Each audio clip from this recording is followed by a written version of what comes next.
Mga boss, eto. Ang pag-atake versus VP Sara Duterte mas lalo lang nagpapalakas sa kanya. From political analyst Malutikia yan mga boss. So kahit ano pang ginawa ng kalaban mga boss, no, sayang lang ang mga kanilang ginastos.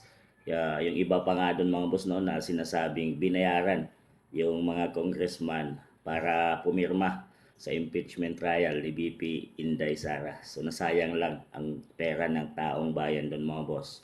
At kung ano-ano na ang mga ibinabato nila, hindi lang ang tatakbo si VP Inday sa 2028 election. Yun talaga ang kanilang target mga boss, dahil natatakot sila na umupo at makabalik ang mga Dutertes dahil sa kanilang ginawa. So talagang masakit ito, at sinasabi nga ni BP Inday na walang kapatawaran at sorry natatanggapin si BP Inday kung sakali na siya nga ay maupo bilang presidente ng Pilipinas. At lalo lang siyang lumalakas mga boss, at lalo lang nagtitiwala ang taong bayan kahit paano ibinabato, at naging negative 3% na nga ang PBBM mga boss, dahil sa kanilang mga ginagawa na tugisin ang mga Duterte's allies.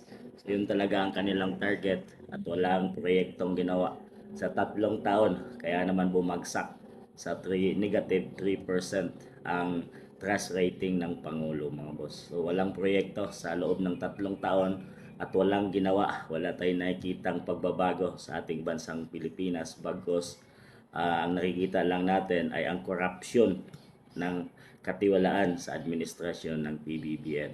Nakita ng professor na hindi titigil at magpapatuloy pa ang panggigipit kay VP Sara, lalo't may 8 umanong kandidatong itutulak sa 2028 upang mahati ang boto at pigilan ang posibleng panalo ni Duterte. So yung kanilang target, at natatakot na talaga sila mga boss, at gagawin nila ang lahat.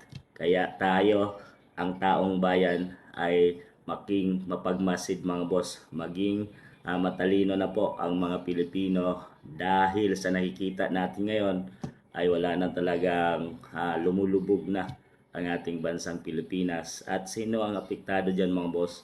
Ay tayong mamamayang Pilipino. So naghihirap, taas na bilihin, bayaran, at pagkain ang number one mga boss, no?